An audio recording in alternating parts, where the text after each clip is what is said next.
સુરતથી સમાચાર છે। સુરતના નાનપુરામાં કેનેરા બેંકના લોકરમાંથી સોનાના બિસ્કિટ બદલાયાનો આરોપ લાગ્યો છે। લોકરમાંથી 45 લાખની કિંમતના સોનાના બિસ્કિટ બદલાયાનો આરોપ લાગ્યો। સોનાના અસલી બિસ્કિટના સ્થાને નકલી બિસ્કિટ મુકાયાનો દાવો કરવામાં આવ્યો છે।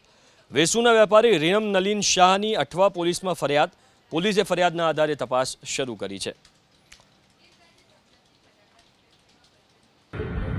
રીનમભાઈ શાહ અને એમના ધર્મપત્ની બંને કેનરા બેંકમાં જઈ પોતાનું લોકર ઓપરેટ કરી દર દાગીના તેમજ જે કંઈ બિસ્કિટ હતા સોનાના એ લઈને ઘરે ગયા। ત્યારે ઘરે જઈને ખબર પડી કે એમના જે 3 બિસ્કિટ હતા 300 ગ્રામના એની જગ્યાએ કોઈ 65 ગ્રામની આસપાસના વજનના ડુપ્લિકેટ બિસ્કિટ મળી આવ્યા હતા।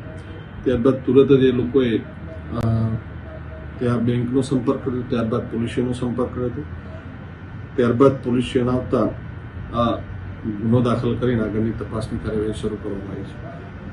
આ ઉપરાંત એકવાર એ લોકોની લોકરની ચાવી પણ ખોવાઈ ગઈ હતી। ત્યારબાદ એ લોકોએ સુરત લોક એન્ડ એક સિક્યુરિટી એન્ટરપ્રાઇઝ ભાગા 4 રસ્તા એના દ્વારા બેંકના સંકલનમાં રહીને ચાવી પણ ડુપ્લિકેટ બનાવીને એમનું લોકર ઓપરેટ કરેલું હતું।